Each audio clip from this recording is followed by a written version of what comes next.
I remember when I first pulled up, I couldn't see him. He was just at the door about to knock. Please. As I rolled forward, that's where I hear the gunshots.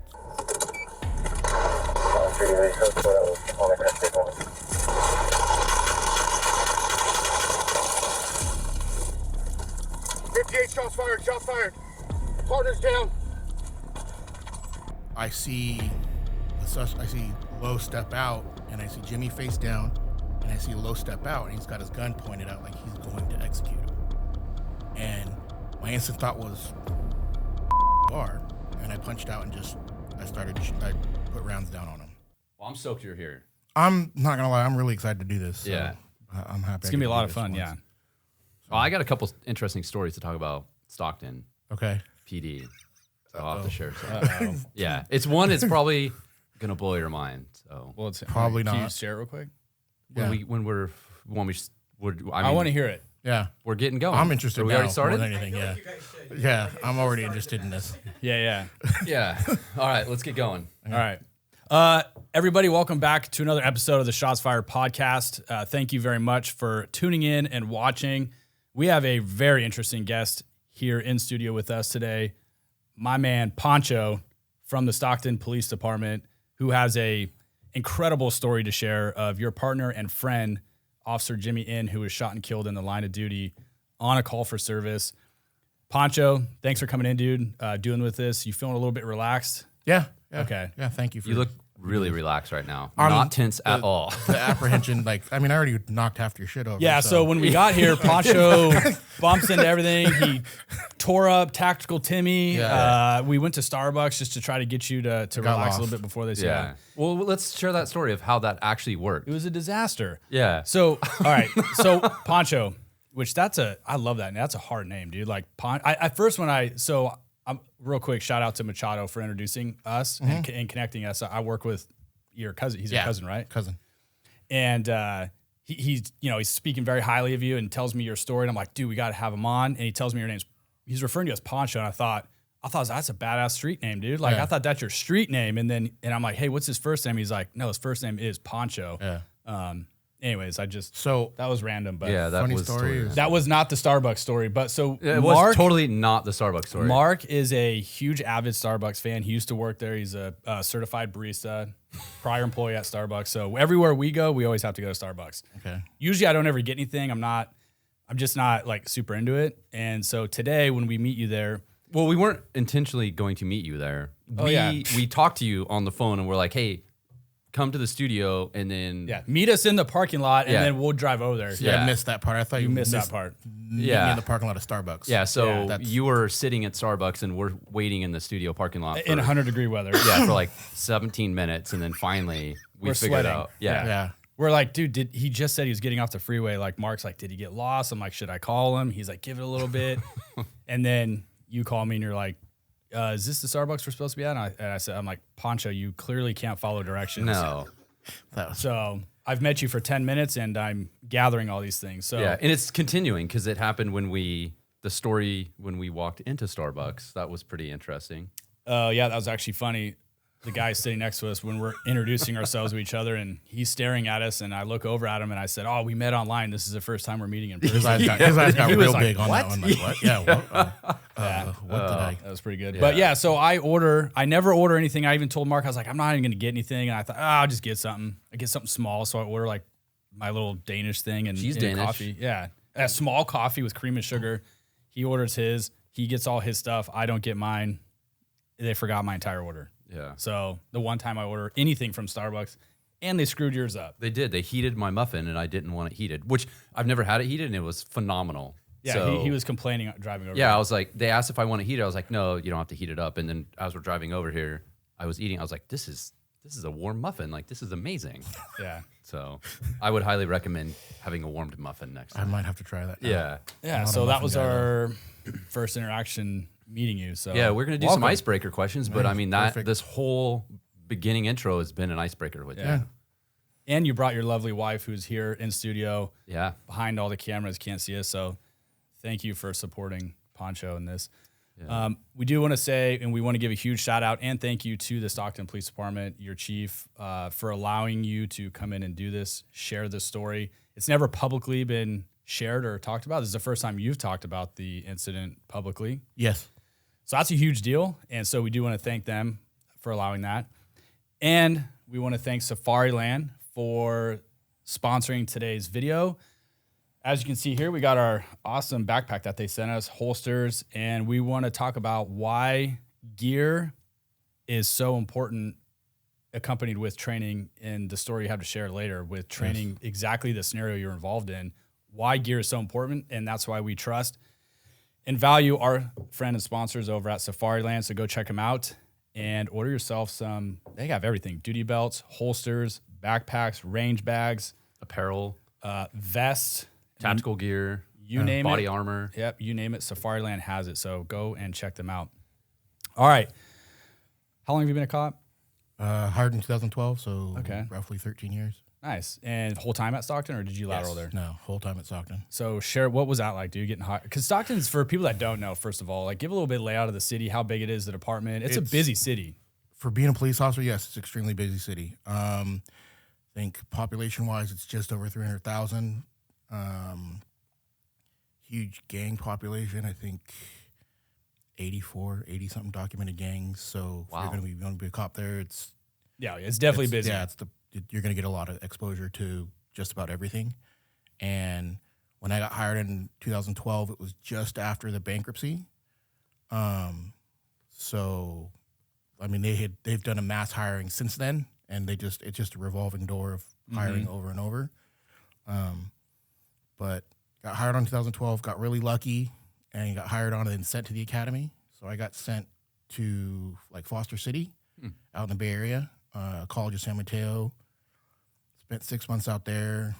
Beautiful weather during the summertime. I was there from April to September. That's the perfect So, academy time. Yeah, it never got above 85, and it was wonderful.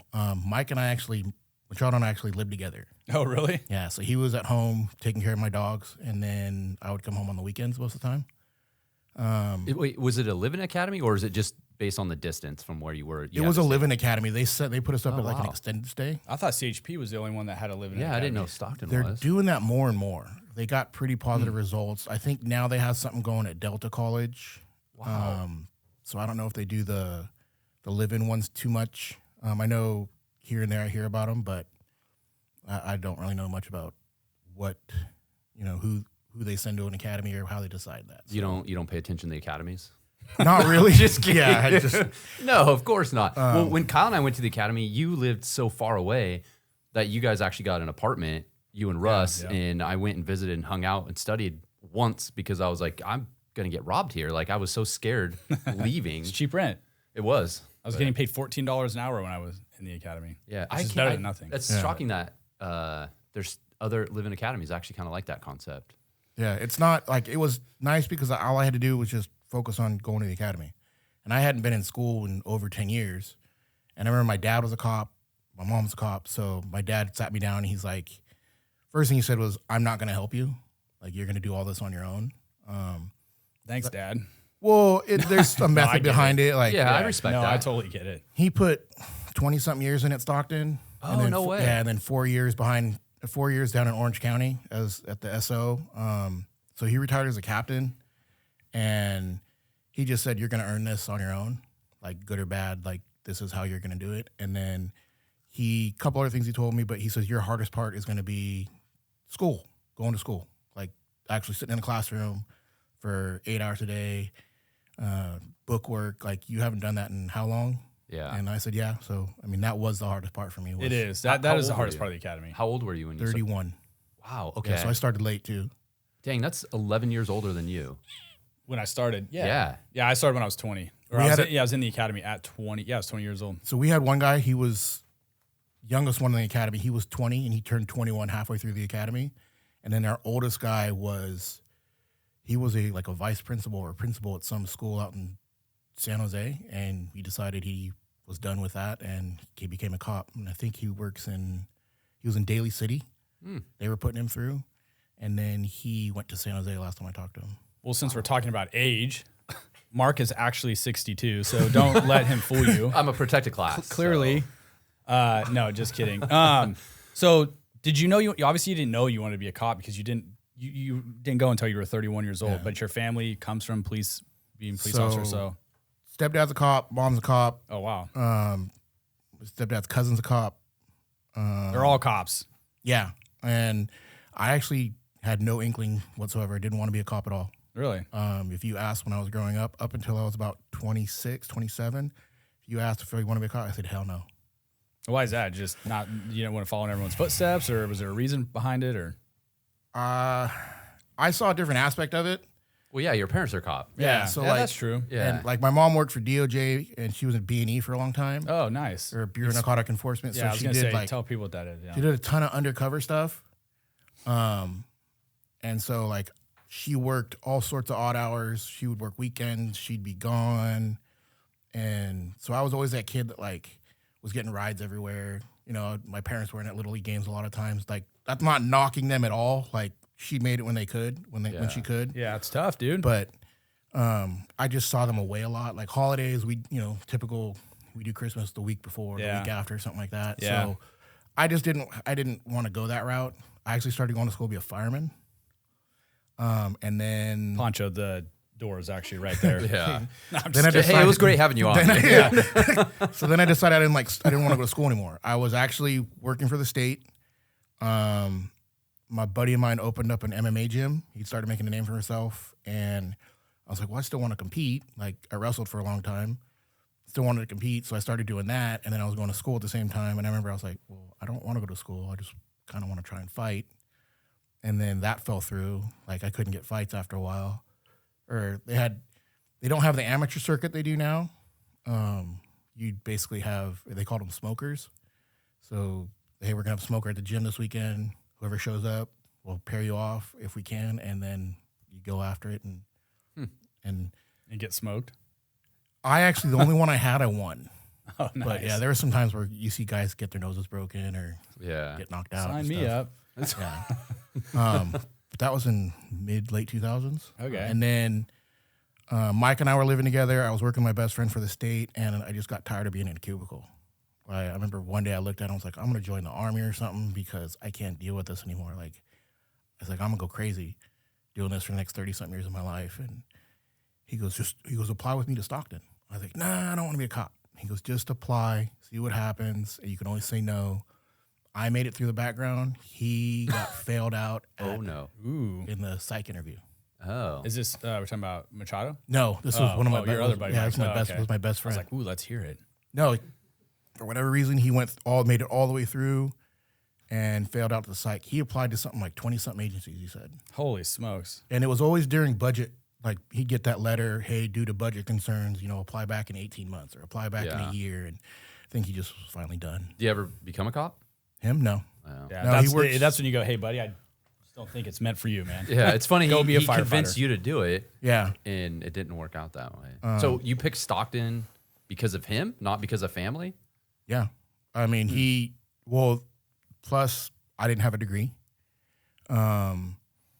They were willing to put you through the academy. Yeah, that's So, big. Yeah, that's a huge thing. Like, especially when you find out how much the academy costs and how much they spend on you. Well, yeah, and it's full time, so you're not going to be working during it. Yeah. Yeah. There were some self-sponsored guys going through at the time, and you could tell they were just stressed. One guy was, I think he was working weekends and nights at Trader Joe's. Dude, probably more financially stressed than anything. That was Because it is a huge burden if you're not getting sponsored. So all of us got lucky in that aspect. Yeah. I got super lucky, so I was really fortunate for that. So you graduate 2012-ish from the academy. You roll into what was training like at Stockton? What's the culture like there? It sucks.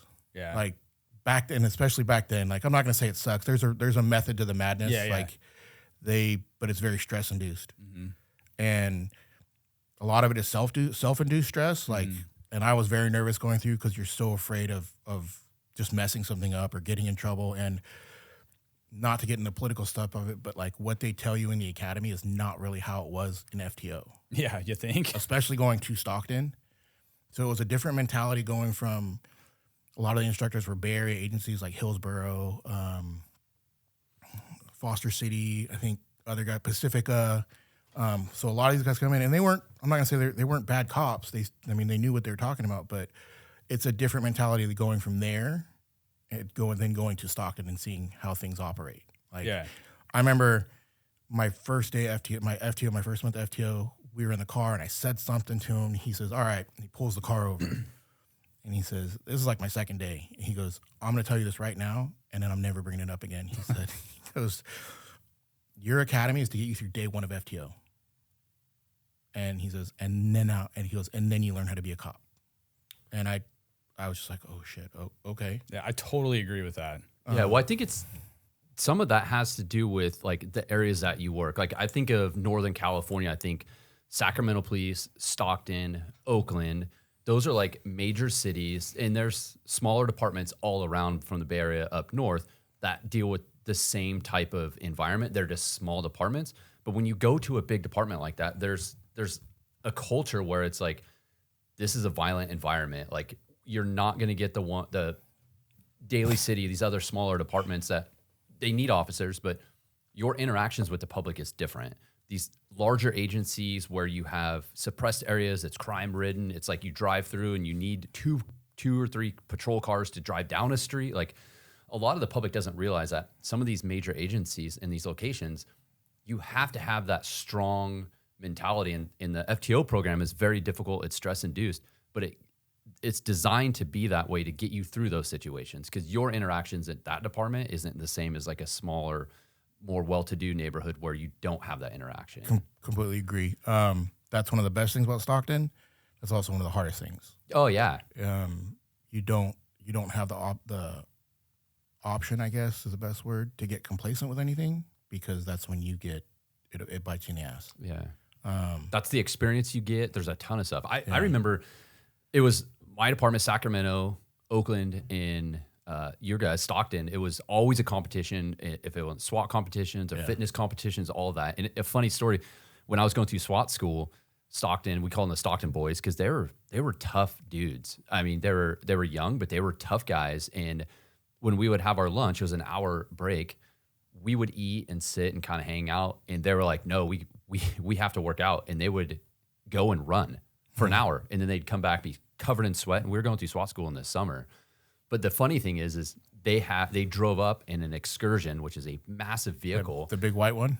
I don't know if it was white or not. I can't remember. This was in 2015. Well, I can't remember anything from 5 minutes ago. So well, I know exactly which one you're talking about. Not kidding. So these Stockton boys drive up and they get out and they're like kind of puzzled, and we're like, dude, what's up? And they're like, dude, like, because it was an asset seizure or seized vehicle. Yeah, it was. Their money had fallen out of the headliner onto them on the dash. And they were like, oh my God, is this an IA plant? They're like completely nervous. And we're like, dude, what is going on? So they had to call your department, and came up and like CSI'd the vehicle, and like there was money packed in the headliner of this vehicle that no one knew about. Yeah, I don't know if they still have that anymore, but yeah, that was a story with that, because I was going to tell that. Like, it's crazy. Dude. I was there when it happened. It was wild. Thunder. Yeah, Stockton, man. No, it's only fair, I guess, because you were there and you got to witness it, and you probably wanted to be a part of taking a bundle of money, but whatever. Well, I mean, it's like a whole ethics thing at that point, because you're like, dude, what do you do? Like, is this a plant? Like, what are we supposed to do? Like, obviously. And Pancho, before the show, he was referring to them as the Stockton girls. Now all of a sudden he's saying Stockton boys, because I know they're going to watch this. So, well, hey, if you competed in the San Leandro SWAT competition, like you guys, they brought a solid team. Like our team continuously worked our asses off to be the fittest to beat Stockton and Oakland. And it was like, those are the two other teams. And it was like, every time we were doing a competition, it was like, where are the Stockton boys at? Like, where are they at? Okay, we're just ahead of them. Like it's a studly department. I know a bunch of guys on the SWAT team. They're all good dudes. They're in extremely good shape. Like that's I went to the big things they talk about is staying in shape and training all the time. And I don't really go to Stockton a whole lot, but my experience with Stockton was I went to SWAT. Did you say you went to SWAT school in Stockton, or no? It was in Sacramento, but the Stockton boys came up to SWAT school. Yeah, I went to SWAT school in Stockton, and it was in August, and I can't remember where it was at, but my God, it was so miserable and we were out on this like blacktop facility, wherever it was, where we would do a lot of our drills, but we're in like full kit. It was August. So miserable. But I remember it was. I know we stayed at a hotel on Hammer Lane. So yeah, going to the gas station every morning, little sketch. Yeah, a little bit. Made it out. So that was a Trying to fun think of what 2-week hotel experience. was. There was the only good It because was a Hilton, I think, on the Hammer. oh, that's on March. Oh yeah, it was March then. It's on Yeah. Yeah. That's where the president stayed actually. No kidding. When he came to Stockton, I think early 2000s, mid 2000s, that's where he stayed. Crazy. Yeah. Huh. Well, And the only reason I know that is because I get to say I stayed where Yeah, the you president stayed. That's stayed. kind of cool. Yeah. my dad was working then, and I remember he was talking about how the Secret Service guys, like, he goes, you want to see people that are super diligent at their job? Or he goes, you had a guy sitting at watching a dumpster for a week prior. And I was like, oh. Jeez. Yeah, he said just little things like that. And I was like, oh, okay.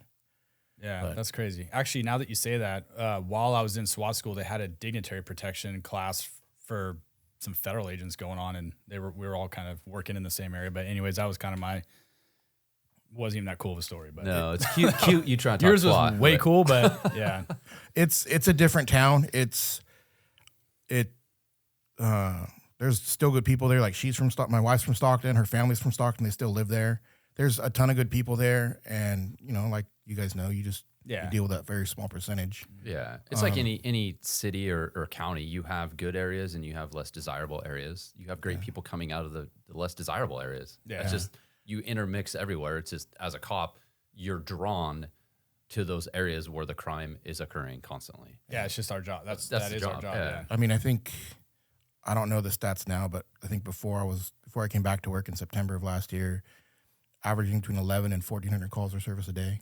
Yeah, A day? Yeah. Come on, dude. Yeah, that's a lot. So And people, I think it's important to point out that when you work those patrol districts, it is literally a board of calls that are pending, and you go from call to call to call, and you don't really have breaks in between because you can't stay available, and you get dispatched to another one, and you're supposed to handle a call, whatever that call is. It may be traumatic, or it might be very simple, or a neighborhood argument, and then you're done and you get in your car, and then all of a sudden now you're going to another call, and it's a domestic violence call, and then you're going from another call. I mean, you're slammed. It's a burnout. It's hard to maintain. That's why you come up with those little tricks where you stay on the call, go to 7-Eleven Yeah. with your Yeah. buddy, BS for a little while, Yeah. and then clear yourself from the call because you know you're just going to get sent to the other call, another call. So yeah, the bathroom breaks. That's Everybody kinda how does you planned that. it out. Yeah. Yeah, you have to. I think when I worked swings, because swings was the busiest time, so it was 3 to 1. I spent 3-4 years on swings at those hours, and I had a magic number where I felt like I did my job, and it was 15 calls a day. So a lot of times I'd have more. I'd be pulling probably 4 or 5 reports a day. yeah, But yeah, that was the busiest time. It was I got burnt pretty quick doing all that. So luckily, they changed the hours, and we went to 4 watches. So it was like 11 to 9 in like 2019-ish. They since went back to 3 because just staffing levels. yeah. But that was nice. 11 to 9 was because you get in the morning, kind of ease into everything. Yeah. Maybe have some stuff trickle over from the morning. But Yeah. Swing shift's a hard shift. You get immediately thrown you're into it. getting Day, murdered. day shift is expecting you to handle everything so they can wind down. yeah, And then you expect graveyard to handle stuff so you can wind down. It's a law enforcement. And the graveyard guys come on and they're like, "Screw that, we're going to go play." And I know. And be you're like, hold proactive. on, dude. I want to get my Yeah. lunch. Like, Yeah. let me go out of service for a yeah, bit. swings is brutal. If you're going to work a Yeah. swing shift, you're working from start to finish. yeah. So what any special assignments that you worked? So I almost became a canine handler. Nice, dude. I did canine for a long time. That's what Mike said.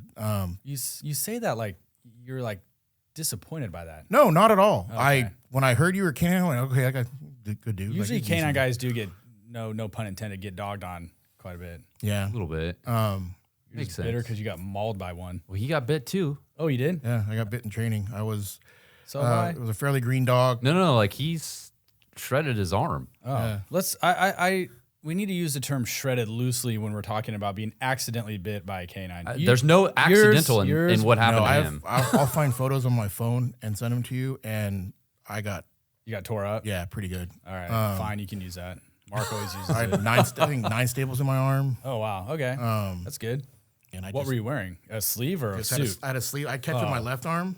So I had a sleeve, a hard sleeve, and I turned this way, and I just go, shit, this is gonna hurt. So you presented your arm to the dog. Sounds like your fault, Pancho. I mean, he did what he was supposed to do. yeah, That's why we said it's not an accident. And you were pissing the dog off. So you kind of deserve that one. Yeah. So I remember when the handler came up, I go, he's biting me. I go, he's really biting me. And the handler goes, oh shit. And adrenaline's going, so I couldn't really feel it. I just knew something was biting my arm, and it was November and it was cold, so I'm wearing, a couple thermals, and I go, did he get me? And I just see his face go white. He goes, yeah, you got to go to the hospital. And I'm like, okay, shit, and I can't see it. So I'm walking out, and we were training with Manteca that day at our fairgrounds, and one by one, you see everybody, hey, live bite, and then you just see their faces all, same thing, go white, go white, go white. And then like, yo, guys, is it really that bad? His arm's hanging off? Yeah, and like I remember walking up, and they sit me down in a chair, they're like, hey, should we call an ambulance? And someone goes, no, we don't have time, his face is turning white. And I'm like, oh, okay. How do you feel? I go, I'm not gonna lie, I'm kind of getting lightheaded a little bit. Yeah, dude, you have no blood up there. And I remember I'm kind of seating, like one of the sergeants, he's now a K-9 sergeant. One of the handlers drives me to the hospital, and I'm kind of putting my head just sitting there, and he goes, you're bleeding on my car. And Were you resting your head on his shoulder? No. That's what it looked like. You're like, I just kind of rested over. So he's like patting his head. Yeah. He's like, it's all right, bud. I'm leaning on the window. I'm leaning on the window, and he goes, please don't bleed on my car. It's new. Oh. And I'm sorry. Yeah. Yeah, but that was and then went back as soon as I could. I went back to catching dogs, but I was super nervous doing it. Yeah. So I think that's not a natural act. Hey, Pancho, that's why we wear full bite suits, but hey, stock is different, dude. Yeah, stock is tough. Yeah. You want to be a dog handler, you're taking a real bite. Well, one time before I became a handler, I was the same thing. I caught dogs for 3 years, and I was only wearing a sleeve, and we were doing this demo at a park. And I don't know, to this day, I don't know what the handlers were thinking. I'm pretty sure they did this on purpose, but they were supposed to send one dog at a time, and I was going to catch it for the crowd. And both handlers sent both dogs at the same time towards me, and I'm wearing one sleeve, and I shit my pants. And I'm thinking to myself, oh, they're going to recall the dog back. Like, this isn't happening. And nope, both dogs are charging towards me. And I seriously, I didn't know what to do. I just turned, and I thought for sure one dog is going to bite the sleeve. And I thought for sure the other dog is just going to bite a limb. Oh, man. And I don't like that. By the grace of God, one dog bit me low on the sleeve, and the other one bit me high up. Okay. Like, you know how the cuff of the sleeve or whatever? He bit me on the very top of the plastic piece, and I'm like, call the dogs off. And I was so mad. I was like, what the hell are you thinking? Yeah, that's not cool. And some people in the crowd were like, that wasn't supposed to happen, was it? And I was like, yes. Anyways, I played it off. You gotta play it off. You did. You played off super cool, like your hair is right now. Yeah. I know. Mark said my hair was on point. Yeah, it's like perfect. Yeah. When I called him. I get lucky sometimes. I called him at like 7 a.m. when I'm driving down here, and he's like, I'm doing my hair. And I called him at 7:15. I'm like, dude, are you ready? He's like, I'm almost done with my hair. I was like, come on. 15 minutes. I was like, just put me on speaker and we can finish chatting. And he's just, it sounded like he had like a straightener, like hitting the countertop. I was like, he's full of shit. And the fact that you know what a straightener is disgusting because you straighten your beard. That's gross. Anyways. Right. So I wanted to be, that's the only really job I ever wanted as a cop was, I'm a huge dog person. Being able to bring your dog to work just seemed like the best thing ever to me. So it is the best thing ever. I caught dogs. I actually got myself in some trouble early on. Lesson learned: don't get into arguments with people on social media. Oh no, Pancho, you're showing up with all sorts of lessons, dude. Yes. Yeah. And I got myself in some trouble and kind of unofficially got blacklisted. And you should start your own YouTube channel. It'll be like Pancho's what not to do list. Yeah. You could. Yeah. I'm not. Yeah. I'm actually surprised you haven't knocked your coffee mug over yet. Yeah. I know it's. I know you're like I can't move. I'm kind of stuck here. So I caught dogs for like 7 years, 8 years, and then that's all I wanted to do. That's a long time. I actually found fun in it. And then I got picked in 2021 in like November-ish. And so I have my Mal, Anubis, and I was like stoked. And he was already 7. So it was kind of getting to that age where like, he's too old to work. Yeah, it's kind of old, dude. Yeah, but he had never done, like we'd done bite training, but he was still super healthy, no issues whatsoever. And then he ripped one of his canines out at training. And we were like 2 weeks away from certifying. Oh, no. So I remember talking to the trainer, and he's like, you got about 2 weeks left. He goes, I'll have this dog done by January. You'll be working him. And I'm like, awesome. And then one day at training, the lieutenant was out there, and I hear trainer talking about my dog. He's like, oh, this dog's squared away. He's, going to be 2 weeks at most, and he hits a hard sleeve, and then I hear, oh, his tooth, and it's dangling like outside his mouth. Yeah, that sucks. He's still on the sleeve, won't let go, and like it was actually hell kind of getting him off. I don't know if it pissed him off or what it did, but he wouldn't let go. And so I out him finally, and trainer after that was like, yeah, you're gonna have to get a new dog. He's too old, it's already, and rightfully so. He was already having trouble with the heat. Like he's like 10. Yeah, you're gonna have to get a new dog. Yeah. And I was scared because dogs are expensive. Yeah, and they at that point, we were buying our own. Oh, really? Damn, dude. I didn't know that. They do something different now with new handlers where I think they go through like Adler Horse or something like that. Yeah. And, they'll help you purchase a dog, or if not, purchase it outright. I don't know. Dude, just so everyone knows, they're anywhere between, I'll use $12,000 on the low end, but upwards of $20,000 for a dog. Yeah. So the fact that you guys had to pay for him yourself, that sucks. So I got lucky with Anubis. I got him donated from a nonprofit in Sac that did work with like therapy dogs. Someone rehabbed him, and then they're like, "Hey, we got to get rid of him. Like we can't keep him." And so they found him at a trial, and one of the guys was like, "Hey, you should look into this dog." And I remember looking at him like, "What's wrong with him?" Like, "Nothing. We just need to get rid of him." And so I got him. His name's Anubis, and then he got too old, and then the sheriff's office was getting rid of a dope dog. They're like, he scares the hell out of everybody. He works in the jail already, but he scares everybody because he wants to bite everything. Mm-hmm. The Dutch Shepherd, so they're a little bit more amped up, and they're like a Mao, yeah. And so when I got him, his name was Anubis too, so I had to change it. He had the same name as your other dog. Yeah. What? And I remember looking at him, and the trainer, he goes, "This dog's fine." He goes, "He'll be fine." And so I named him Artie because that was Jimmy's middle name. Mm-hmm. And so I got him. And then due to stuff that happened with aftermath of the shooting and me not being in the right headspace, like I ended up kind of having to give up my spot. Still sucks because I always look at like, I'll see canine calls or something, and I'm like, damn, man, like that would have been awesome. Yeah. And then it's called our strategic community officer. It was SEOs.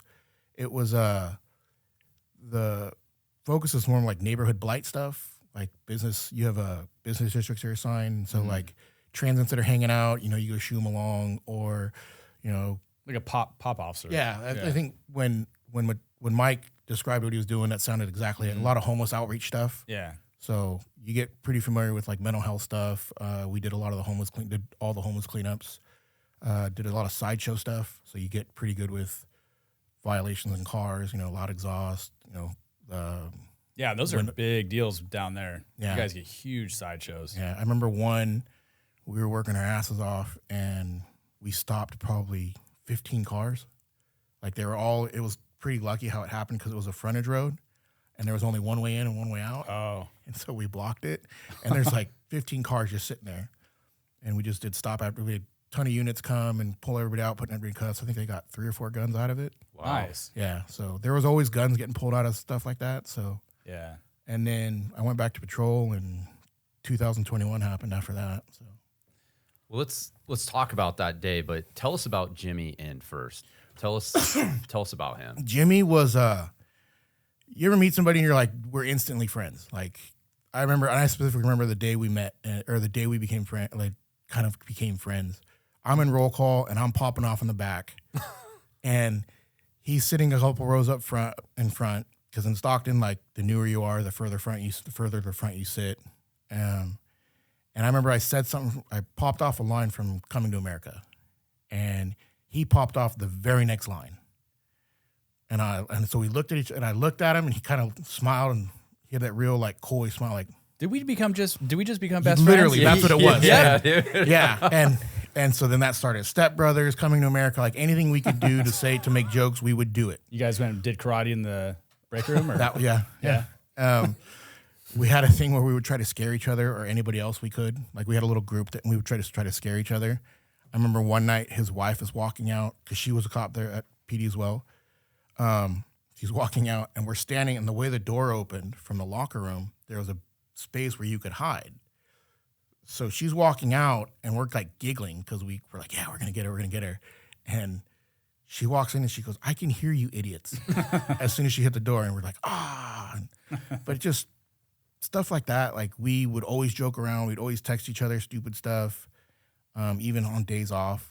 Like we got really close, and he was one of those guys where you looked forward to working with him. Always made the day fun. Always had some story to tell, and would make a joke out of something. Even the worst day, like it was, like when they say there's a little thing after he passed was be the light in the dark, and he really was. Just all around one of the best people, if not the best person I've ever met in my life. Like he didn't dislike a lot of people. If he did, he still wasn't. He wasn't a prick to him. He just, you do you, I'm gonna do me, and even the worst call, he would just kind of be like. Well, I think it shows character when how your roll call set up. Senior in the back where you were, and you say something, and people in the front, newer officers, are not really supposed to speak, and then to come up with a line like that. I mean, that's good character. Yeah, like he's playing along with it, like he's enjoying a stressful moment. He wasn't brand new, because so that was another thing. One of the traditions is you don't say anything when you're in the front row. Yeah, like I remember when I first started, one of the guys, same thing, guy in the back popped off, made some joke about doing something to a dog, and I turn around giggling, forgetting momentarily, just having a brain fart. Being a human, yeah, forgetting where I was at, and I laugh, and I turn around, and I get, what the F are you looking at? Turn the F around. I'm like, never made that mistake again. So yeah, I had that happen to me. Yeah. But he was just, everybody loved him. Like there wasn't, I don't know one person that could say a bad thing about him or disliked him. And his wife worked there too, right? Yeah. She was a police officer. Mm-hmm. Do you mind walking us through that day? I mean, you're working patrol. What shift are you guys on? Like, just walk us through that day from the beginning into the incident. So I came back to patrol in January of that year. I had been on the SCO team for about a year, and then just scheduling, decided to come back to patrol. He was on day shift because Tila was going to have the baby. And so, which is his wife was pregnant at the time. Yeah, she was pregnant with Jason, his youngest, their youngest son. And I was talking to him. I was like, I think I'm gonna come off. I was like, the schedule, the overtime, like it's just hurting home life. And I remember he goes, come back to 2-2. I was like, man, I don't know. And he goes, every other weekend off ain't bad, brother. And so our scheduling in Stockton, there's 2 phases, phase 1 and phase 2. Phase 1 is Monday, Tuesday off, and then you work 3, you're off 4, and then you work 5. Phase 2 is Thursday, Friday off, you work 4, off 4. Interesting. And then you work 3 and you're off 2. So everyone gets a piece of the weekend. Yeah. So 1 weekend you're off 2 days, and then your short weekend you work 2 days, your long weekend you work 4. You're off 4. Sorry. Right. So it's actually pretty decent schedule because, like, if you want to go out, you want to take off for a weekend for a family, you don't burn too much vacation, vacation time. And I just specifically, he goes, every other weekend off, bad. Thursday, Friday, every other weekend off ain't bad, brother. And I'm, all right, well, I'm good. So came back to patrol that morning. I remember Jason was a few months old, and my wife we would carpool into work. So at this point, we were dating, we were living together. And your wife worked at Stockton PD at this time. Yeah, so she did crime analysis where she would analyze the calls, make forecasts for violent crime, like where patrols need to be beefed up or where certain areas need to focus on, stuff like that. So we were carpooling in. I remember in the morning she was dropping me off, and every morning he drove a WRX, and it was like lightsaber blue, like bright blue. And I remember if I saw his car, there was always that kind of, okay, we're going to have fun. We're going to be cool. And I remember I didn't see his car, and I was like, shit, today's going to suck. And then I see him pull in like real quick. I'm like, oh, okay, he's late. Yeah. And so I'm getting dressed. I see him getting dressed. We look at each other. We kind of just do that, and we nod, and then we get into roll call. We had a brief conversation with our lieutenant because he liked to debrief a lot of stuff at the time. And we talked about Luca Benedetti, who had been shot in San Luis Obispo. Mm-hmm. He had been shot the night before. And so we talked a little bit about that. I remember the lieutenant saying, well, when I get more, we'll probably debrief it, what we can learn from it, take away from it. And then he always had a saying where it was something like, and as bad as it sounds. He goes, hit them hard so they don't hit back. Like something like that, just kind of, hey, you know, it's time to be serious, or it's time to, you know, get out there. And we get out there, and I remember we handled a couple calls. One of them was a welfare check, and I remember we're getting in our cars, and we would piggyback each other's calls. So like I would be primary on one, and he'd fill, and then vice versa. You just follow each other, call. Yeah, pretty much. And we'd knock out the board, and then we'd go find time to, you know, hang out someplace, or if we wanted to go play, we'd play together. And by play, I mean, I was like, please clarify, please clarify. Yeah, by play, I mean traffic stops, or go find something to get into, or, you know, not like hit the park and nothing horrible, nothing illegal, of course. But I remember after the well check, I could always tell if he was having a bad morning because he didn't eat. Like it got to that point, and I remember a couple times he would snap at me, and I'd be like, "Dude, you eat? No, we're gonna go eat." He's getting hangry. Yeah, he got real hangry, and that man could eat. Like I remember, there's a place that has the best breakfast burritos in Stockton, and it's at Navy in Fresno. And what a lot of people didn't know is Jimmy spoke Spanish, or enough at least to get through a call or order his food in Spanish. And so he walks in, and I remember he ordered a burrito and 6 tacos. Wow, for a meal. Yes. Not for the day. No. And not for the two of you. No, not at all, because I ordered my burrito. And yeah, that's crazy. And I remember I go, did you just order 6 tacos and a burrito? He goes, yeah.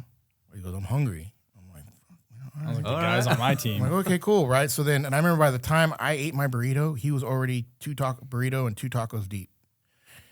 And so that morning, that was a different morning. So the morning May 11th, I remember I stopped at Starbucks. I call them burritos. They call them breakfast wraps. You know why they call them breakfast wraps? No. Because a burrito is round, a breakfast wrap, they mash it flat. Wow. Oh, well, it's still a burrito to me. I actually just made that up. Oh my God, dude. And you guys believed it. So stupid. I mean, worst things have, I believe worse things. Sorry about Mark, dude. So I remember I looked at him, I go, hey, did you eat today? And he goes, no, I woke up late. I go, okay. So I tossed him a burrito, one of the wraps. And he's like, okay. So then we're talking, and I remember it was about the time he would go, usually about 9 something, he'd go see Tila and the baby, because she worked 11 to 9 still. We worked days. And he's like, I'm going to go see the baby. I'm like, all right, cool. Say what's up to Tila. Say what's up to Joe and Cookie, the 2 older kids. And so then I go, there's a trespassing call. Like, I'll go knock that out, and then we'll figure it out after that. And he's like, all right, cool. I said, take your time though. Like, don't rush it. And so I remember I go clear that trespassing call. He goes, sees the baby, and then he messaged me. He was like, hey, I'm good. I'm 909, which means I'm in service for 9 code. Because I'm 909. I go, okay, cool. I have to go to the bathroom. And we have a mall annex where you walk in, it's just a little office, couple computers, a bathroom, there's a fridge. I don't think anybody puts anything in that fridge because it's filthy and it's scary. And nothing comes out of it. Yeah. Exactly. Like you look in and mold. It looks, and you're like, nope, and you just shut it. And it's funny, everyone looks in there like, is there something I can take? But yeah. I think I've looked in there twice in the time I've been there, and the times I remember looking in there, I was like, absolutely not. Like, nope, not going to do it. But I got to go code brown. And he's like, all right. And so then I go, don't go in anything out till. Wait, can you describe what the code brown is for the people that don't know what that is? Code brown. It's the opposite of code yellow. Yes. Code brown means I have to poop. So, and I remember I go, I got to go code brown. I was like, I'll be back. I'll be as quick as I can. I was like, but it's not going to. Like, well, when you say I'm going code brown, like you are not going to remain in service. Like it is immediately to the station. Like that's. You just had Starbucks. Duh. Yeah. And so I don't drink it. So I remember as I'm walking out, I hear the call come out. And I remember it was dispatch aired, unknown. So 415C is like an unknown disturbance. Usually a lot of times they're DV-ish calls. And I remember they said unknown 415C, possibly ongoing from the past couple days. I'm like, that could be something, So they dispatched Jimmy, and then they asked for a unit to fill. Well, I'm walking out, like trying to put my pants up as quick as I can, and someone comes up for the fill out of our beat. He and I had it's called beat. We call it beat pride, where no one's coming into your beat to take paper. No one's coming in. Yeah, you don't let someone out of your beat integrity. fill. Yeah. Yeah. We very much were on the same page with that. And so I come out, hey, that unit can be 909. I'll take the fill. I'm not far away. And luckily it was someplace where I knew where it was. I was relearning north. I had spent the entire time of my career down south in Stockton. Got kind of lucky that way. Even when I was brand new and you kind of get bounced around a lot, I got lucky and got stuffed in one beat or sent one beat or assigned to one beat and pretty much stayed there most of the time. And so I was relearning north, kind of knew my way around, like had a basic knowledge of it, but wasn't the greatest at getting to everything as quickly as I wanted to. And so I remember I messaged him like, hey, hold off. I go, we'll go there together and, and we'll go. And he's like, all right, cool. He beat me there by about 45 seconds.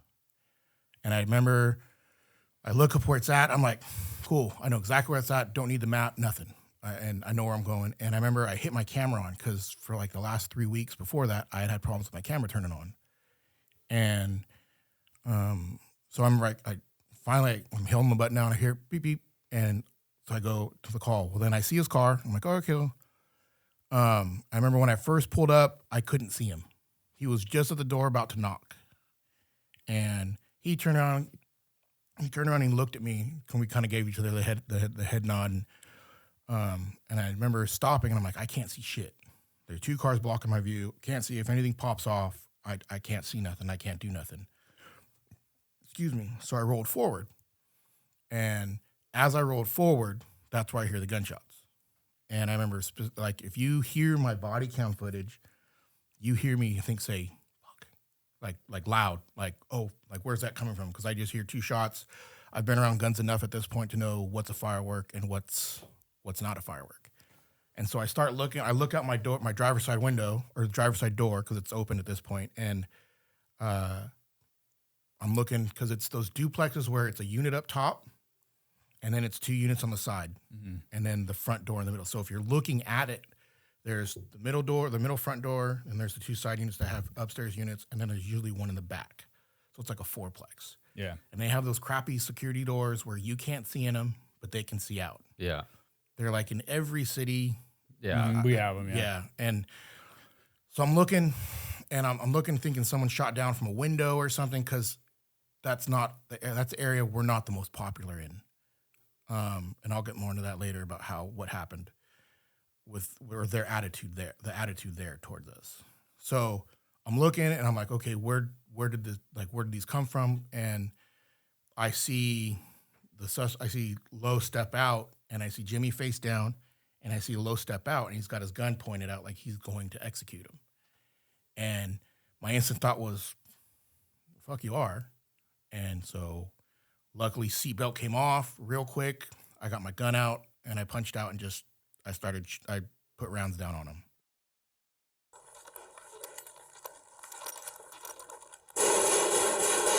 Please.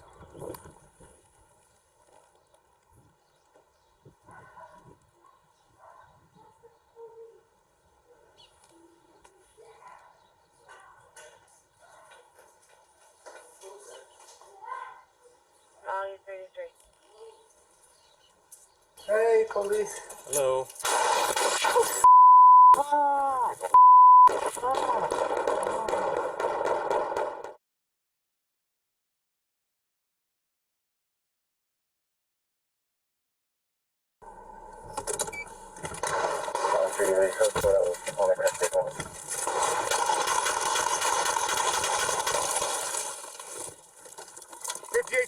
Shots fired. Partner's down. Jimmy, you all right? 58 shots fired. My partner is down. Code 3 now. Too late for 58. Shots fired. My partner is down. Jimmy! Jimmy, stay with me! Jimmy! Were you sitting in the car, or were Yes. you were still sitting in the car? So I was sitting in my driver's seat, but I was faced outside. So like one of my feet was faced to the left. I was kind of opening up to get out. Sorry, I was opening up to get out. And I caught him off guard. And the only reason I know I caught him off guard because he did that. He like flinched and turned around, and then I saw a muzzle flash. I didn't hear gunshots from him. I didn't hear like rounds hitting my car or anything like that.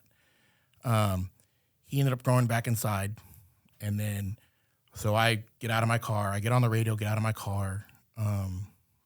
Kind of had a thought to get my rifle, but I didn't. What I didn't want to happen was the problem with our gun locks on the rifle in the car was sometimes they stick or there's a delay. So if you hit the button for the gun release, there's about a 1 second delay sometimes, and you're fighting with it to get it out fast. Didn't want that to happen because I didn't want to be messing with it, and then him come back outside and start putting rounds on me, and I get hit. So I just get out of my car, and I take cover behind. There was an SUV, and so I'm looking, and what nobody sees is I'm yelling at Jimmy, or you hear me yelling at Jimmy, and as I'm yelling at him, he kind of pushes himself up, and he looks over at me, and his eyes are huge at this point, and he says something. Either he says, ouch, or he says, help, or something, and then just collapses back on the grass. And then that's when Lowe comes back outside, holding his kid, strangling him, and the kid's kicking like a fish out of water.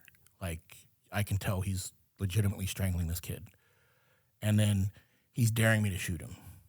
And I'm sitting there trying to figure out words to say to get him just to drop the kid and then deal with it after that. And I kind of felt like I was stuck because I kept saying, like, just drop the kid. Just drop the kid. Hey, just drop the kid. And I think I said it 3 or 4 times. A crowd had formed, and, you know, they're trying to tell him, hey, drop the kid. He's a baby. You know, he's your child. And all the time, the guy's saying, you know, this is my kid. You know, I'm going to kill him.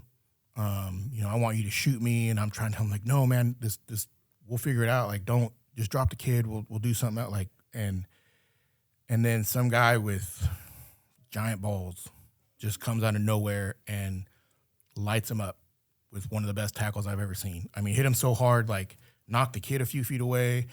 And then I run up as it happens and end it. The guy who tackled him grabs the kid and runs off. 50, I need units code 3. He's strangling the kid and my partner is down. Let the kid go! Let him go!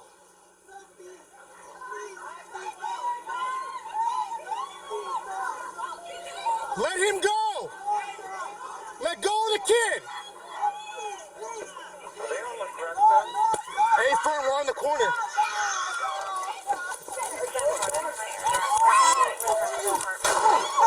Hey, watch! And then I think I emptied my mag, and I think I put maybe 8 rounds, 10 rounds into him, and he still got up, which scared the shit out of me. Absolutely terrified me, because I was like, I just shot this dude a bunch, and you're getting up. Like, I don't know what I'm going to do at this point. And luckily he was smaller than me, so I just kind of dumped him and held him down. And I remember trying to cuff him, and I couldn't get his arm out from underneath him. And so I was just kind of stuck there. And this area, like I said, they were not the most popular. The people that were there offered to help, which totally caught me off guard. And I remember, let me back that up. So after I shot him, the guy stands up and he yells. He yells at me. He goes, the fuck did you do that for? And I looked at him like, you're legitimately asking me what just happened? Like, why I just did that? And then someone goes, he shot the cop. And they point to Jimmy. And he goes, oh shit, I didn't know. I'm sorry. And then he grabs the kid and disappears.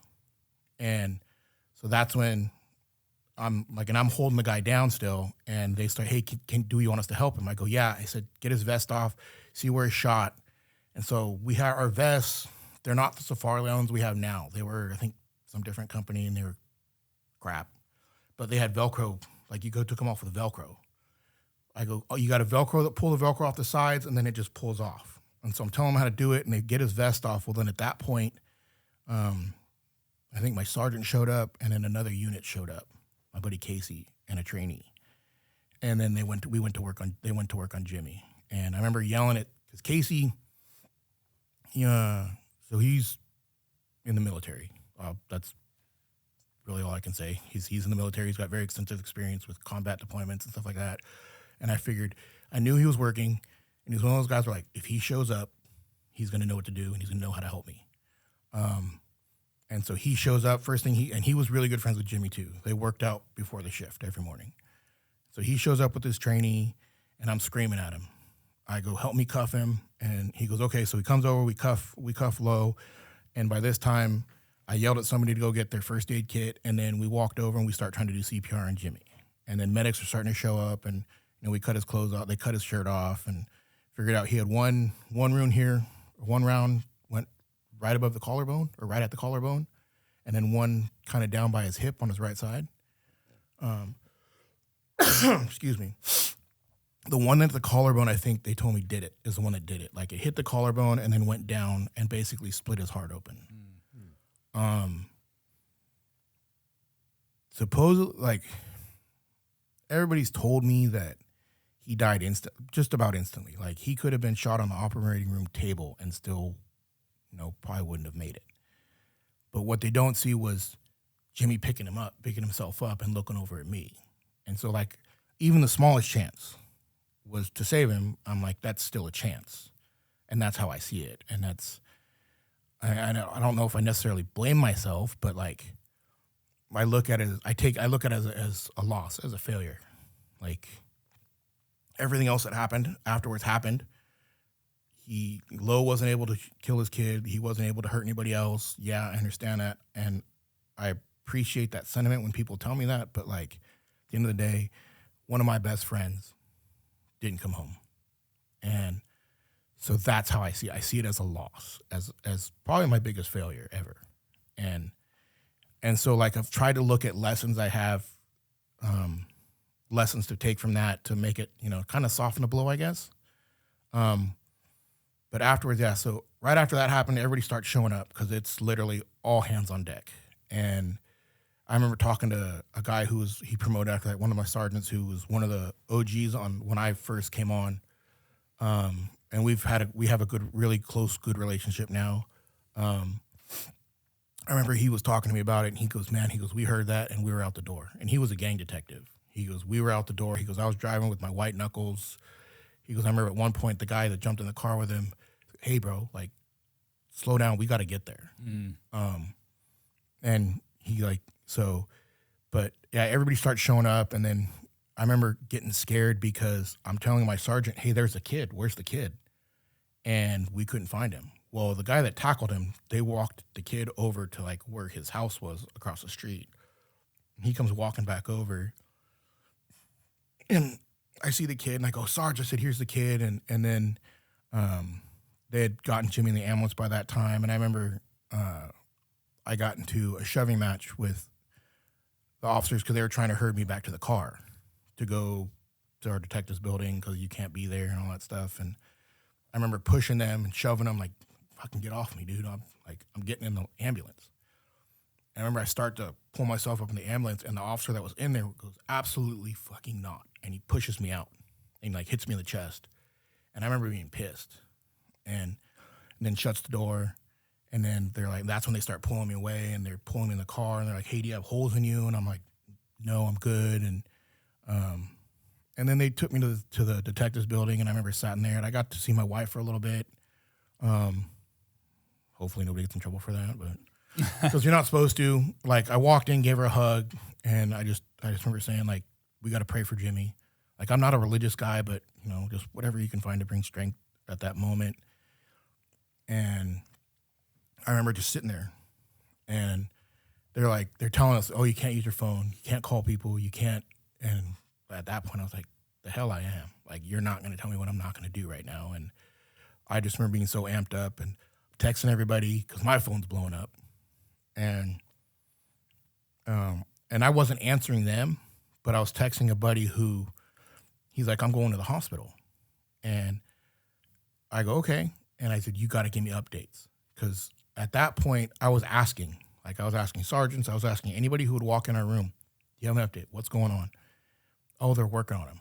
Well, you guys being in law, being cops too, you know what that means. Yeah. And I just remember that's not good enough. Like, there's no, like, I remember texting my buddy. I go, I need an update. No one's saying shit. It's pissing me off. And I just remember he sends me a text and goes, he didn't make it. And I was so angry. I remember I almost stood up and like turned the table over, or I was going to throw my phone across the room or something. Like I was pissed. And I just remember I set my phone down, and then I was done after that. I think I started crying again, asked to go to the bathroom, completely lost it in the bathroom. Like, I feel bad for the officer, the guy that had to go in there with me. Like, I just, why? And, you guys been in shootings, right? And Yeah. so you're asking questions, and they don't have answers to them. But it's just, yeah. And then after that, I think we went home finally about 10 o'clock that night. And what time did the shooting happen? About 10 a.m. Okay, so 12 hours after the fact. Yeah. So, and they got to do their whole thing, the protocol. You got to do a debrief with your attorney, like all that stuff. And I remember going through the debrief with the attorney and the questions he's asking me. Finally, I think I was just looking at him, and I don't know if I said anything or not, but he had to stop the interview. Turned his recorder off, turned everything off. He's like, look, he goes, I'm on your side. Because the question he was asking, I don't know if I looked at him or what and said, like, what do you do? Like, I don't know if it was a look on my face or what, but he stopped it and he goes, I'm on your side. He says, I have to paint a picture for you. He goes, that's why I need details. That's why I'm asking these questions. And that put me at ease. Because then after that, it was like, oh, yeah, this is why I did this. This is why I did this. I know. So in the next few weeks, I remember looking, they're releasing the news footage and stuff like that. And then a month later, they released the body cam footage. And it was mostly positive. People are, oh, man, that's a horrible situation to go through. I'm sorry that guy had to deal with that. Like, rest in peace, Jimmy N. But then there are a couple of those comments like, well, fuck the field officer because he's sitting there dicking around in the car. And I remember I learned my lesson from the first shooting I was in. I was in Bank of the West as well. And I remember that's where I got myself in trouble, was because someone was popping off about that and me being emotional about it, still having unchecked trauma with it. I responded. So I wasn't going to make the same mistake this time. So I just left it alone. I was like, whatever, man, you weren't there. You don't know. But I remember looking at it and thinking like, well, really, so for those that have the misconception that I was messing around in the car, that I was, being lazy or anything like that, it wasn't at all. I literally just moved forward just so I could see him in case something happened. Like, my gut was like, you need to move forward.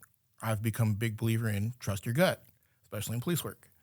Something's wrong, probably a reason for it. And then I remember, and then the next, from that day on, I analyze, you try to figure out what you did wrong or what you could have done better. And I remember talking to a buddy at lunch because Lowe was a parolee at large, I think. Or no, they were going to, he had made prior threats to his parole officer the Friday before. And we had actually gone out there. They couldn't make contact with him or locate him, so they ended up walking away. And so our fugitive task force guys were going to go out there and get him next week. And I remember talking to one of them, and he's like, man, he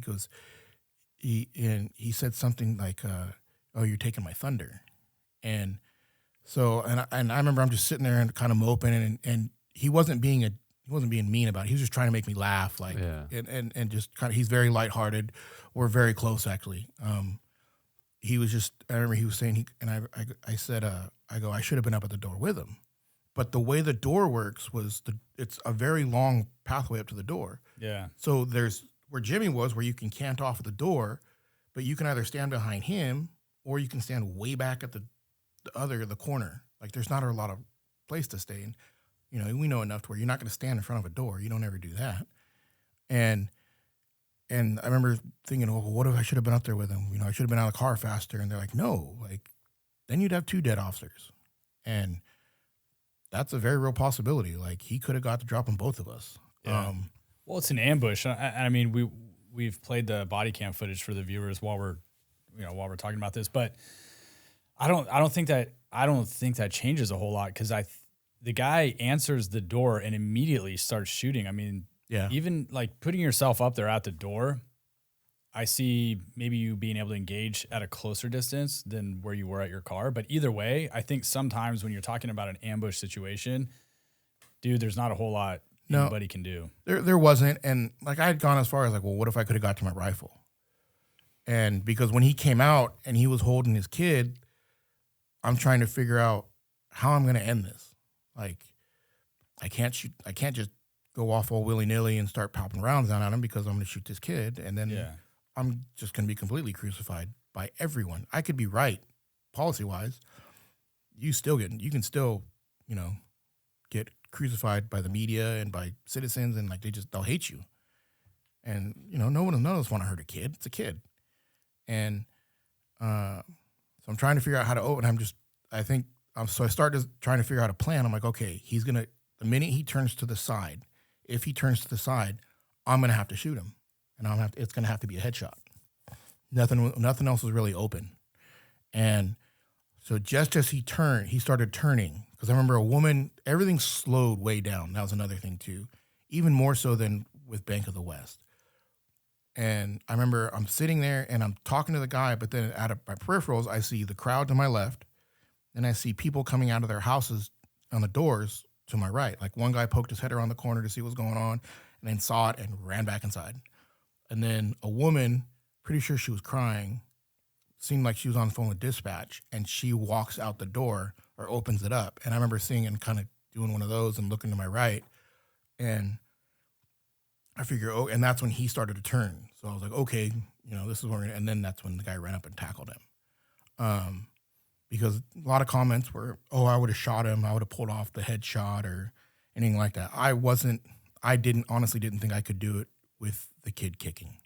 Well, I think bringing that up, and you're talking about the comments that you get, I want to paint a little picture of like what it's like in those environments. So working in an environment like that, even though you're well-respected, Stockton PD officers are well-respected within the community, building those relationships, which you've done, when you go into those, like this community specifically, there are people in there that you've arrested, that it's run from you, that are wanted. They don't want the police there. Crowds come out, they try to do intimidation. It makes your job hard. You can't focus on one thing. You have to focus on your entire environment. And when you're pulling up, and this is just a different perspective, you have your partner that's been shot, and then you have a crowd that's coming out because there's gunshots. People are not going to like the police at this point. But then you can see in the video, but the suspect is holding the child. And it's, how old is that kid? 3? I think he was 8. And you're watching this, and it's disturbing of how he's physically hanging the kid by the neck, choking him, and the kid is thrusting, trying to get out of this. And you're having a lot to deal with. And that's where I think like a lot of people don't fully get what police officers do, because you have the public that's crowding, that are anti-law enforcement. You have your partner that needs help immediately. But now you have a whole nother situation where you're recognizing with your experience, you can't take lethal action on this person because you don't have that option because there's a child there. And you're presented with a very difficult dilemma. And Kyle and I talk a lot about like communication and radio traffic. And quite frankly, I think you did a phenomenal job, because your radio traffic was exactly what happened. And then you're saying your partner's down, which triggers shots fired is one thing, but then when you're describing what's happening, paints a picture for the responding officers. And then you're further describing what's now happening, which is prepping the officers for responding. And then that opportunity presented itself where a citizen was able to help. And then it gets to the point where like people are upset at you, but then they figure out what happened. And I think that's just shows like there is a respect for law enforcement, and there is a boundary that was crossed that day where the officer was murdered, but you have people willing to help. And I think that just goes to the professionalism. So quite frankly, I think you did a phenomenal job on this. Thank you. I don't know if it's going to change your perspective, but from my point of view, you were dealt very difficult hands, and you did a phenomenal job. I remember, so as the sergeant showed up and people were starting to get there, I remember hadn't been able to cuff him yet. And I remember his cousin, or supposedly somebody that called him cousin, came running up, and they're looking at me and they're like, what did you do? What did you do? Like what did you do to my cousin? and I was able to hold it together, but I had some not so nice words that I wanted to say, and I kept it together and didn't say anything. I just, whatever. So I think someone grabbed him, pushed him away, and hey, clear the scene, but yeah. So I'm not gonna say everybody in that area has that attitude towards us, but like as they were taking Jimmy off in the ambulance, people were shooting fireworks off. You had legitimately people running around. So like when you guys talked about the Tara Sullivan shooting, like the attitude of folks out there, and some exact same thing that resonated so much and hit home so hard. Like people were running around saying, "We finally got one. Yeah, we got one of yours. We finally got one of yours." And then I remember one of my buddies that was on the shift saying there were guys shooting out. They had same thing, brought out a barbecue, brought out a boombox, and guys were shooting fireworks off, and like celebrating it. And it's hard. It's hard to like, you want to go back there and like deal with it, but you're like, at the end of the day, you're not going to change their mind. You're not going to. You're and I learned that lesson. You're not ever, the social media stuff. Like, you're not ever going to change somebody. Like, that's their experience. That's what they go off of. I had a different one, so we'll just agree to disagree, kind of thing. In the weeks after, I remember the next day, we got home at like 11 o'clock. My mom was waiting for me. I remember being upset because I couldn't get a hold of her. Like, that was one of the first things I wanted to do, was tell my parents I was okay. Tell them briefly what happened. I was able to get a hold of my dad. And I said, I can't, Mom's not picking up. I need you to call her and tell her. And he goes, okay. But Mike still had friends that worked there that he went to the academy with. So he was getting updates constantly. I think he came down and went to the hospital. He ended up hanging. I think there's a picture of him with my mom standing at the hospital in the corner. But yeah, then I remember the next day, like, we got home. I got home super late, and I remember just being exhausted, just absolutely exhausted from crying, from being emotional. And then the first phone call I get was Tila. And I remember looking at my wife, and I go, I can't take this. And I just threw the phone and walked outside. And she goes, you have to. And I remember having a pretty good conversation with her and just apologizing nonstop. This is before they had released the body cam footage, right? These are like a couple days later. Yeah, this was the very next morning. Yeah. I remember just apologizing. I don't think I did anything wrong. I wasn't negligent, or like I wasn't the reason he got what happened. But like, I always thought that I should have done better somehow, and so like you guys talk about your gear and training and stuff like that. And that's one of the lessons, like, I've tried to take this is you need to be able to be proficient with your gear. And because everybody thinks it's not going to happen to them until it does. Yeah. And then I was never one of those guys that walked around with my chest out. Oh yeah, I'll smoke this dude. I'll smoke everybody. I'm, John Wick or whatever the hell, we all work with those guys.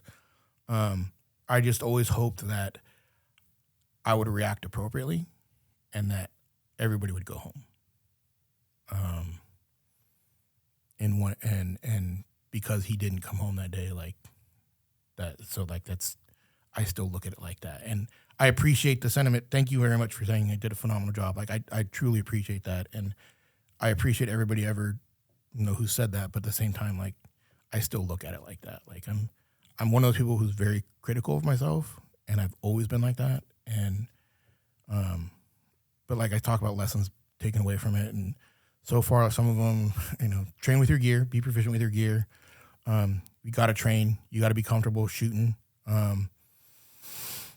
Because you really don't know what's going to happen. It's going to be the most unexpected time that no one prepared. Like like if you're on the fugitive task force or, your little proactive teams, you kind of know what you're going into. A lot of times, armed suspects, you can better prepare for it. But like patrolmen, basic patrol, like, it came out as a welfare check. Yeah. And, and it turned into everything but. And then, a big lesson that I've learned or have taken away from it is I'm a big boy, and I've never been comfortable with my picture taken. Even when I was in, good shape and trying to, do MMA and all that stuff, and I was a lot thinner, I've never been one who's had been comfortable with having my photo taken. Now that Jimmy's gone, like, you look at all the photos, I know where I'm at in them. I'm just off to the side, out of view of the camera. But I was so afraid that because of my size or because of how I looked, how I saw myself, I didn't want my picture taken. I was embarrassed. And so I was like, no, I don't want to be in the camera. And so now I look at these memories and I'm like, man, I was right there, but, you know, it doesn't show that I'm right there. And then, you know, and take it further, like when Jimmy and Tila got married, they already had the guest list. And he pulls up one night as we're leaving. He goes, hey, I got something for you. And he pulls out a wedding invitation. And I was like, look, I was like, bro, I was like, dude, he goes, I pulled some strings. He goes, I kind of have some pull. It's his wedding. Yeah. I kind of have some pull. He goes, I pulled some strings. He goes, I got you an invitation. And I remember, same thing. I was so scared of how people would see me outside of work in my civilian clothes or whatever that I told him I was sick that night. Yeah. And I've kicked myself every day for it. Just stuff like that. You know, enjoy the time you have with people because, I mean, really, no. It's like, and then you can look at it as like, I'm not a religious person by any means. I think there's God. I think he has a plan for all of us. And because over and over, I've looked at, well, why is it that I just walked, you know, physically, I just walked away from it. Emotionally, totally different story. But I came out pretty much unscathed physically, like no scratches, no gunshot wounds, no nothing. And how does that happen? That one person totally, you know, he lost his life, gave the ultimate sacrifice, and I'm just walking away like nothing happened physically. Like that always that bugged me for a long time. You know. Well, this was a major incident for the area. I mean, the Stockton Police Department specifically. I mean, you look at Jimmy, you being there, his wife was also a police officer there. Now she's a widow. Like there's a lot that goes on in these situations where officers are killed. Yeah, and I'll piggyback what Mark said. I mean, we do a lot of body cam footage stuff on the show, and we'll critique things. And really, it's just debriefing it, and so that cops get better and explaining to the public what's going on, why cops do what they do. But I think when you do watch that body cam footage, seriously, I mean, we watched it together, and we both are like, dude, you did do a phenomenal job. I mean, there wasn't a whole lot. You couldn't have done anything else. I mean, it's just one of those set of unfortunate circumstances where we do work in a job where that is a potential that something like that could happen. And unfortunately, it just turns out that he was there 45 seconds before you. He did go up to the front door. And honestly, dude, like if the roles were reversed, it would have been you standing at the door and him probably back at his car had you got there 45 seconds before him. And it's tough to wrap our brains around because we've all been in situations or shootings, you know, where officers have been killed. And it's like, you do think to yourself, holy shit, that could have been me. Yeah. And it's just weird that I was standing here and this person was standing there. And it's just how the cards fall. And you had made a comment about, you know, and I say it all the time, cops are, you know, there are those guys out there who say, oh, I would, smoke that guy, or I would have done this or whatever. And personally, I hate that. I've always hated that. I've never been that kind of guy either. But like you, as always, I just hope I do the right thing. And because I've been in situations where I should have shot somebody and I didn't. I had a guy pull a gun on me early on when I was on FTO and I didn't shoot the guy. Luckily, he didn't shoot any of us. But for a long time, I thought about that. Like, holy crap, I could have been killed. That guy could have killed us. I didn't even do what I was supposed to do. Yeah. And then fast forward years later, get into my first shooting. And but the point is it's that mentality of not if it happens to you, it's when it's going to happen to you. Like you are in a job where you do have to go to work every day thinking that today my card's going to get pulled. And I'm not saying you have to be one of those weirdos who's hyper vigilant all the time and thinking everyone's out to kill you or get you. No, but have a plan. You do have to have a plan in the back of your head, and you do have to treat every call like that could happen to you. And again, you did say it just a minute ago, you know, I do fugitive stuff, and it's we are going after people who kill people, get involved in shootings, like commit really bad violent crimes.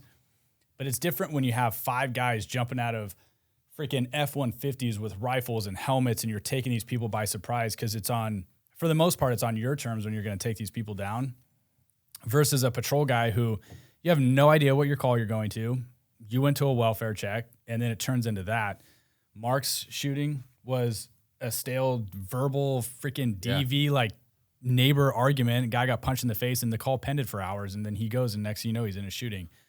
Same with mine. I mean, you never know. And so I think by cops listening to stories like this, it's going to save somebody's life because they're going to listen to this and they're going to think to themselves, holy shit, I need to put my own self in check and have these conversations with their buddies or partners. And maybe it's a hard reset for some cops, mainly the people who've been doing it for a while, right? Because, I mean, you do get complacent. We all do. So if anything, I think that's huge because people do need to hear that. They do need to understand that this is a dangerous job, and that is a possibility. But I think for yourself, I think it's just one of those things, dude.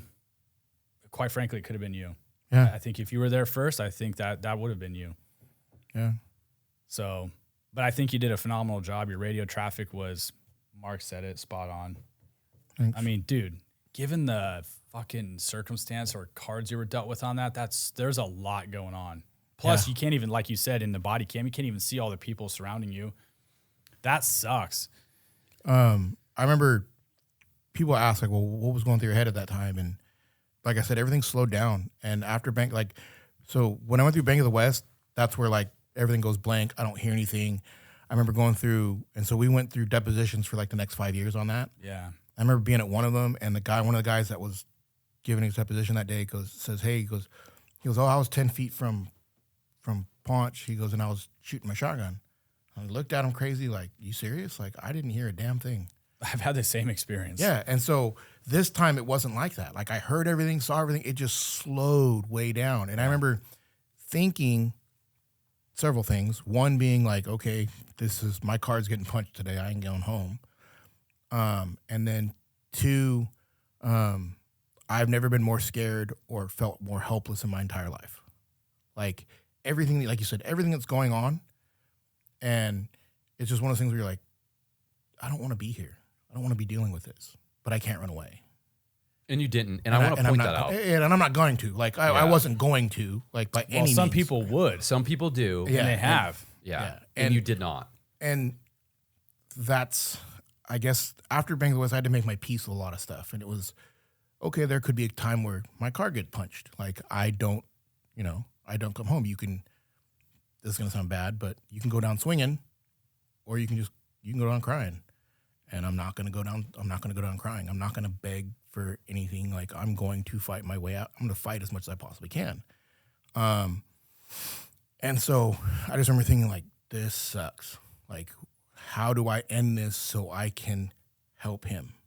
Because that was what I want. Like, and it sounds bad because I remember I'm talking about that in my debrief with the attorney, and he goes, so the kid's life didn't matter? I go, no. I said, I go, no. I go, that's not it at all. Like, I was worried about the kid, but my partner just been shot. Like, he needs medical attention. Like, the kid was up and moving around, like, after he got tackled, and, okay, he's relatively fine. But, yeah, I just remember thinking, this sucks. Like, how am I going to figure this out? Like, how am I going to end this? And, I felt, like I said, helpless, felt scared. Well, and just so people know, your car did get shot multiple times, correct? Yes. So I didn't find that out till we got to go right before I went home. I remember I was talking to a lieutenant at the time, and I'm in his office, and he's like, oh, he's telling me, great job, anything you need. And he goes, your car got shot, right? I said, no. And he kind of looked at me funny, and he goes, you don't? I said, I remember seeing, same thing, caught him off guard. I remember seeing the gun, saw some muzzle flash. I said, but I don't think so. I don't know if it did or not. He says, your car got hit like 6 times. Wow. And I said, oh.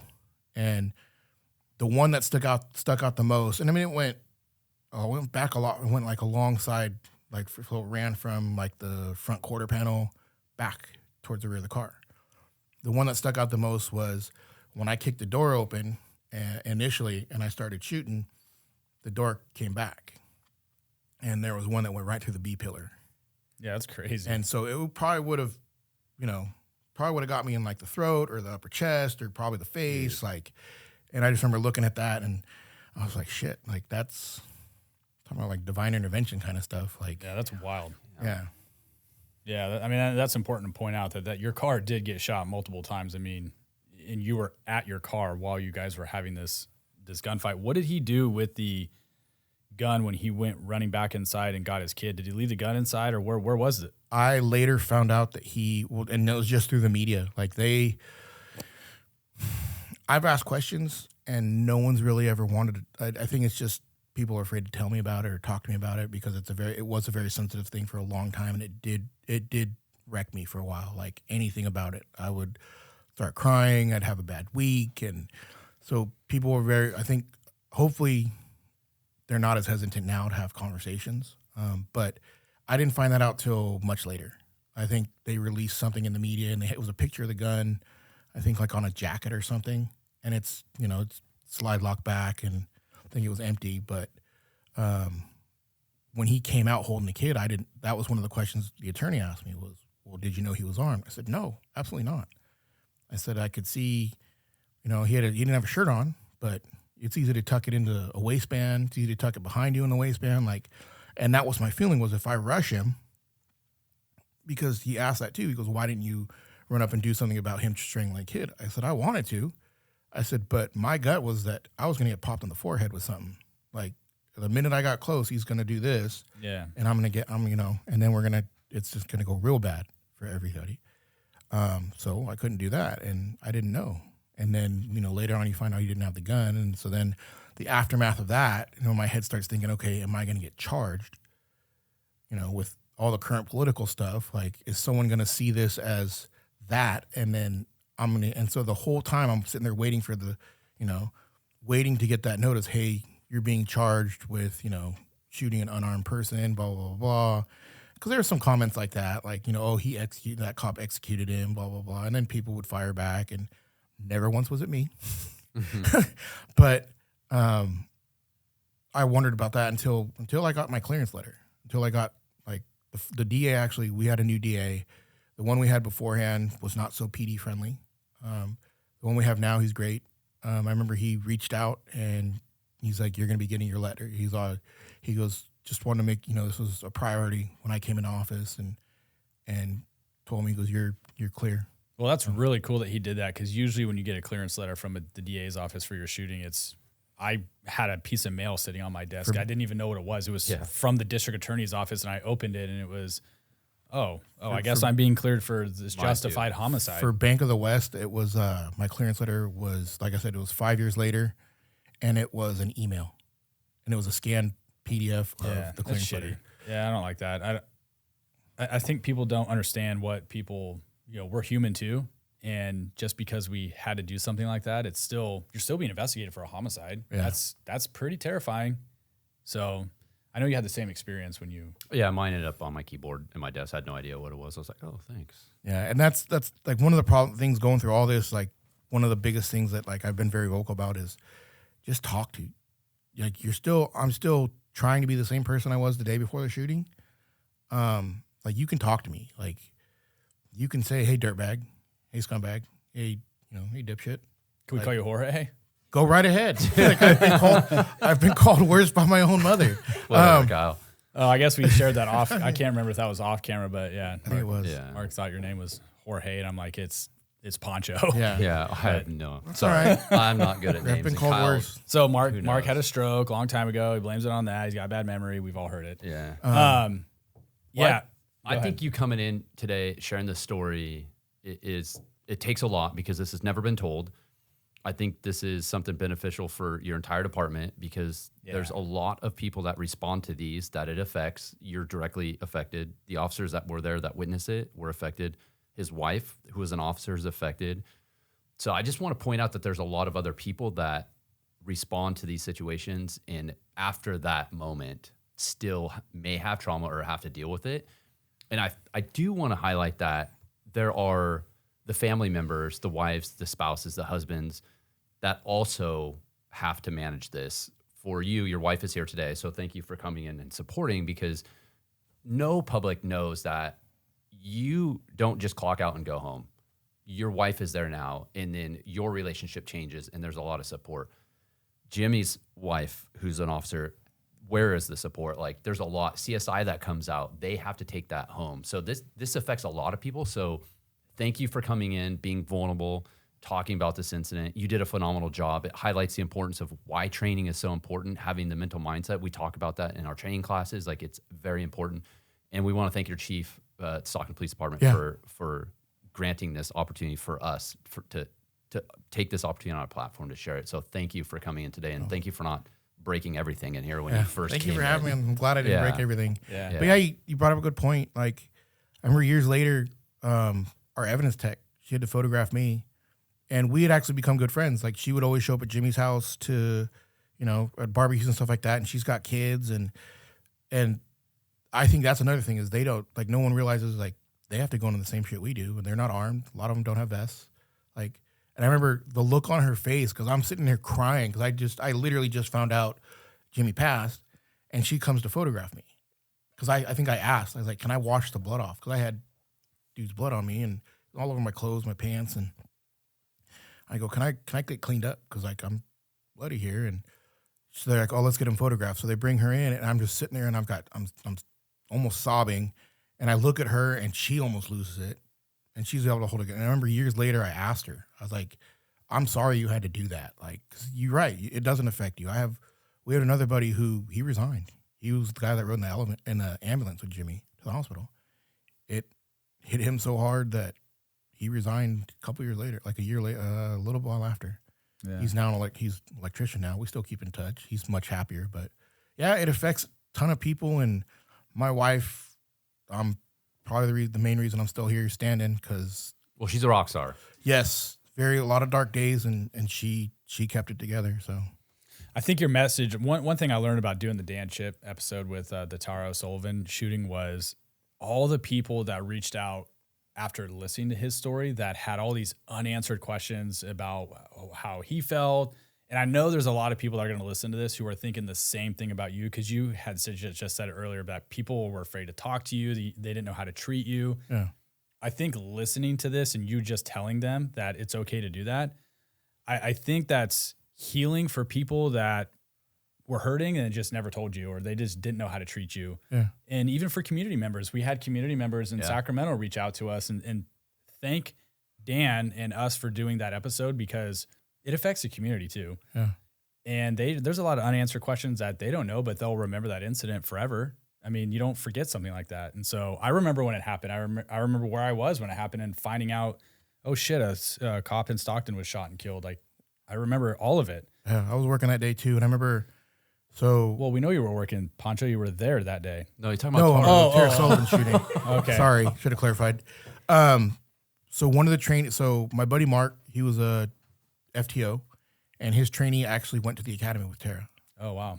So he, that gentleman has since lateraled to another agency, but I remember him sitting there and he's writing his report, and, we're kind of trying to listen to updates or get what we can. And I remember I just see him break down, and I hear him sniffling, and I look over and I'm like, "You're all right, bro?" And he shakes his head and he goes, "I think I know who got shot.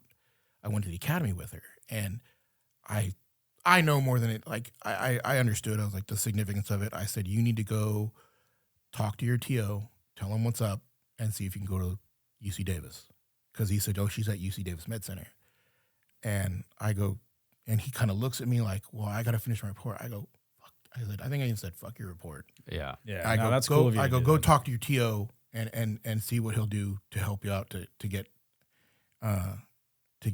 there to be with your friend. And yeah, I remember hearing that, and it's just like, shit, man. Like, and I feel horrible now because, like, I listened to that episode of what you guys had with Chib. Yeah, Dan. Yeah, that okay. was her FTO. And I remember we actually trained that on the rifle team, like that scenario. Because after it happened, we had questions, and guys are being super critical. Me being one of them, I apologize to SAC PD and that gentleman and Mr. Chib in particular, because you're sitting there and you hear the rumors of, well, they did nothing for 40 minutes. They couldn't make a decision. And then you look at it, and then after hearing what he said about how it was fortified, there's one way in, one way out, how the cameras, everything. Okay, that makes sense. Like, you can't run in, half cocked, all willy nilly, because then you're gonna cause more chaos, and it's gonna be more officers losing their lives. And so something with Jimmy shooting too, like people are like, well, why didn't you immediately do something or charge the guy? It's like, well, I couldn't. Like I didn't. There's too many unknowns, and I'm not trying to lose my life too, because then you guys got to come and help me. And, then it helps nobody. Like, it is crazy the ripple effect when these things happen. I mean, all law enforcement, all over, you hear about it, and I don't know. I just think I always wonder the same thing. Like, what happened? Like, you want to hear it. And so for you guys to come on and us to be able to provide the platform to share all that for people to actually hear it, dude, it helps a lot of people. Yeah, good. I hope it does. You do have a lot of discipline. You haven't moved one bit. Well, after he damn near broke, afraid to break something. Kyle berated you earlier, and is like, stop knocking and hitting things. Well, and he ripping came cords. in. We said, hey, make yourself feel at home, and he did. He sat down. He leaned back in the chair. Knocked Tactical Tim over. Kyle's like, cross your hands and don't move, and you haven't moved. It's been like an hour and 20. Yeah. Well, this has been an awesome opportunity. I'm very thankful to have met you. Thank you. Thank you for letting me hang on. Yeah, just the biggest thing is people that go through stuff. You're not alone. Like that's the one thing is you feel like you're on an island. I remember that, and like people check on you, but you still feel like you're on an island. It sucks, dude. It does suck. You and I chatted on the phone. You do feel like you're on an island, and I get it. I mean, I've had friends go through stuff very similar, and I didn't even know what to say. And so then myself going through it, you've been through it. You do feel like people don't care, and it's not that people don't care. It's just they don't know how to talk to you. They just don't know how to interact with you after something like that. And but again, that's why I like doing this and hearing it from your personal perspective inside. You're telling people like it's all good. Like I'm the same guy that I was before. I'm trying to get back to that, but I still want to have the same interactions with my friends that I did before. Yeah. So, anyways, and we do want to thank Safariland for sponsoring today's video, and we did talk about why your gear is so important. That is a trusted company that I think most law enforcement agencies use. We use their equipment and holsters, and this highlights in a situation why you need to be able to trust your equipment and gear and get your gun out as fast as you did to be able to save your own life. And so thanks again, Pancho, man. It was a freaking pleasure meeting you. Thank you, guys. I'm glad this all kind of connected. I think we might have to have you back on one time and do the Bank of the West shooting, because that was you mentioned it a few times on the show, and I'm sure people are wondering, well, what's the Bank of the West shooting? I mean, that was a bank robbery gone bad, hostage situation, vehicle pursuit, multiple shots being fired during the pursuit, and then a shootout at the end of it where the hostage was. Don't give it all away. Don't give it all away. Well, it's kind of like build it up, and then you're telling them everything. But that was wild, dude. I was actually listening to that on the radio as it was happening, thinking, dude, this is going to come to Sacramento. We were at K9 training. And I was at K9 training as well that day. Really? Yeah, it was wild. So, dude, I would actually love to have you back if you're willing. Yeah. And share that story. We'll make more room for you so you can walk in without destroying our Well, studio. hopefully I'm smaller by then. Okay. So like I don't. And hopefully you'll know to come to the studio and meet us in the parking lot, and then we can go to Starbucks. But if you want to be selfish and just go by yourself, that's fine too. The boss is here, and so she will make note of that. So when I get to come back on, we'll communicate with her. Okay. Yeah. We'll go through her. Just do as you're told. Right on. Well, thanks, man. Thank you very much. Yeah. Thanks, man. Handshake. All right, everybody. That was a good one. Yeah. Thank you for tuning in. Real quick, actually, do you have an email address where if anybody wants to reach out to you or contact you, they can? Yeah. So it's, I'm sure I'm going to get flooded. Hopefully. That might be a good thing, but illegitimate or nasty pics, but whatever. Forward those tomorrow. I would not have thought of sending nudes to you, but all right. It's ponchomachado79@gmail.com. Probably the best way to get a hold of me. I don't have a work phone or anything like that. So, and you are interested in providing this story and helping other law enforcement agencies, talking in their academies, debriefing. Okay. I'd love to do that. I'd love the opportunity to do that, because just if it can save anybody's life or help anybody kind of wrap their head around stuff, like it's awesome. That's really cool of you to do that. So if you're at a police department and you want him to come debrief this, that'd be cool. We'll put your email address in the description of the video, and they can get a hold of you. So thank you for doing that. Yeah. All right. Anything else? That's it. I'm good. All right.